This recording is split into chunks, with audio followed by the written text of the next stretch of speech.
Growing up, we were taught the golden rule: do unto others as you would have them do unto you. But what they forgot to teach us was the silver rule: do unto you as you do for others. I'm Matt Gill, and welcome to another episode of Mornings with Matt.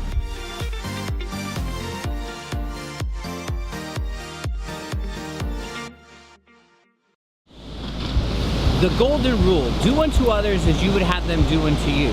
But the one thing that it forgets is to treat yourself in the same respect and with the same love that we treat others. Think about it for a moment. When was the last time that you spent some time in self-care, taking care of you first? The golden rule teaches us to do unto others as you would have them do unto you. But I want to introduce you to a new concept, the silver rule, the one that nobody ever really talks about, and maybe I'm making up on my own. But really, it's teaching you, do unto you as you would do to others. See, so often in times we're willing to put other people before ourselves, before our own goals. And the things that we want and the things that we want to achieve always go on the back burner. How many times have you, or can you think of, that you know that you put other people before what you wanted to do, where you wanted to go? You silenced your voice when you had something to say, but you didn't want to say it because you didn't want to be disruptive. You didn't want to create waves. There's so many times that we put everybody else before we put ourselves. And I want you to think back for a moment. Like, what are some of the things that you've wanted to do?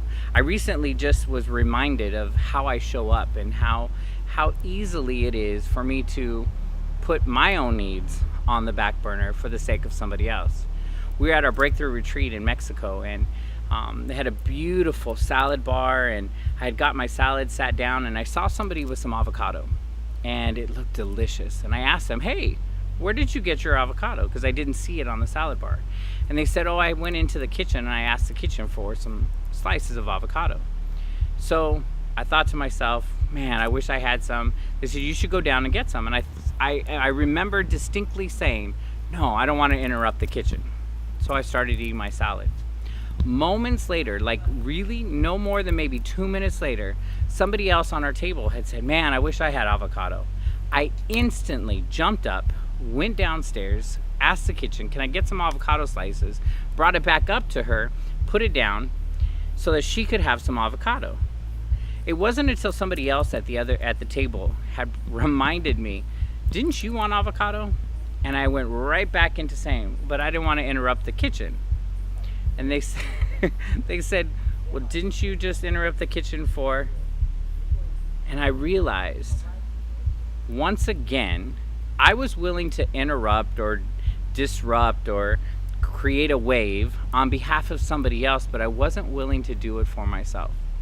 I know it sounds really silly because it's just an avocado, but it's a metaphor of how often in life I show up for other people, but I'm not showing up for me. Oftentimes we're willing to put our dreams, our goals, our passions, our relationships on hold for somebody else.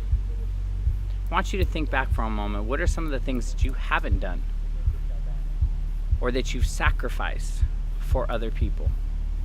And you put yourself way behind. So far behind that you've probably even forgotten about some of those things.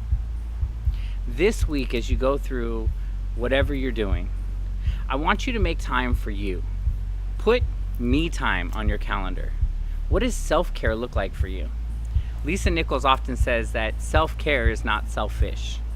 Show up for you first, because when you show up for you first, you can show up bigger for other people. So what are you gonna do? This conversation is not a monologue, it's a dialogue. Like, I wanna hear from you. I wanna read your comments. So leave a comment below and tell me, what are you gonna do this week? One or two things, small things. It could be read a book. It could be spend more time with my kids. It could be enjoy a glass of wine as I'm watching the sunset. It could be sitting back and taking a nap. Like, that sounds like a good idea, right? Like, what's something that you can do to be in self-care for you this week? Listen, this place is designed to be a safe space for me to share my journey and you to share yours. It's our place to share our journeys together. I'm your brother in possibility and abundance, and I can't wait till our next time.